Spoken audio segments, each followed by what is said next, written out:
مش عايز يخلص، ده دمه تقيل قوي. انا عارفه سحبينه من اي حد دمه تقيل مش راضي ينزل خالص. عارفين لو كانوا سحبينه مني كان نزل في الريره بيجري رهوان كده. اسحبوا منك ازاي وانت اصلا مفيش؟ ده انا اتصدمت. ده بتقول لي الدم ده هيطلعك درجه واحدة. كل ده ودرجه. انا عايزه 3 4 5 3 4 5 درجات، درجه واحده بس. انت عارفه يا انا علقت حديد مرتين. الانيميا عندي كانت كام؟ كانت 6 تقريبا، مش فاكره، كانت 6. المهم زادت 4، يعني كل كيس حديد طلعني درجتين حديد مش دم. يبقى كده الحديد احسن يا سهيل. لا ما اعرفش بصراحه.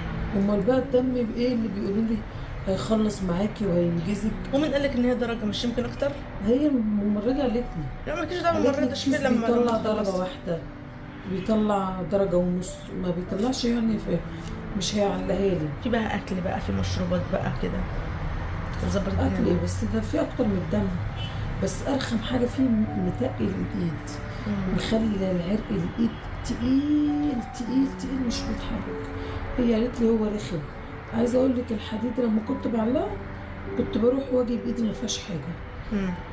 بس كنت بظبطها ظبطه معينه عشان تمشي. لكن ده موقف ايدي هو بيطول اصلا. بيطول. احنا مركبينه الساعه كام يا سعاد؟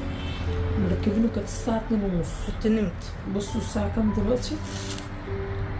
5:30. يعني كام ساعه؟ 3 ساعات. 3 ساعات. هو قدامك ساعه. قدامنا مثلا حوالي ساعه، يعني بيقعد 3 4 ساعات ونص ولا حاجه. المهم ما تشغلوش بالكم بالدم اللي